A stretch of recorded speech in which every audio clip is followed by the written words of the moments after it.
তেঁতুল পাতা ধারাবাহিকের আজকের পর্বে আপনারা দেখবেন ঋষি ভাগ্নেদের খুঁজতে খুঁজতে হয়রান, কোথাও না পেয়ে মেলায় চলে যায়। এদিকে ঝিলি দেখে টেবিলের নিচ থেকে কেউ খাবার চুরি করে খাচ্ছে। নিচে তাকিয়ে দেখে তিনটি বাচ্চা ঝিলি ওদের সাথে হয়ে জিলিপি চুরি করতে গিয়ে ধরা পড়ে যায়। দোকানদার সবাইকে এক জায়গায় করে আর ঝিলিকে বলে টাকা দাও, তা না হলে পুলিশে দেবো। ঝিল্লি হাতের আংটি খুলে দিয়ে বলে এটা বেচে দিয়ে টাকা নিয়ে নেবেন। এদিকে আংটি বেচতে গিয়ে দেখে এটা একটা নকল আংটি। এদিকে ঋষি ওদেরকে খুঁজতে খুঁজতে চলে আসে এখানে আর বলে ও তো বাচ্চা ধরাও হতে পারে, তাই ওকে পুলিশে দেওয়াই উচিত।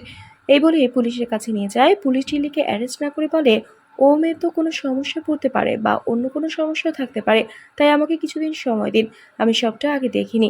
ঋষি মেনে নিতে না পেরে রেগে গিয়ে বাড়িতে ফিরে যায় আর বাচ্চাদেরকে সাথে নিয়ে ঝিল্লি চলে যায় তেঁতুল পাতায় ঋষিদের বাড়িতে।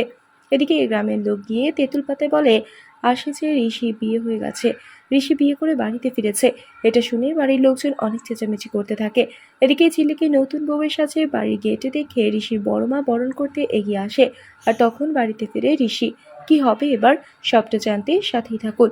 বন্ধুরা, আজকের পর্ব নিয়ে আপনাদের কি মতামত জানিয়ে দিন কমেন্ট করে। নিয়মিত সিরিয়ালের আপডেট পেতে আমাদের চ্যানেলটি সাবস্ক্রাইব করে সাথেই থাকুন।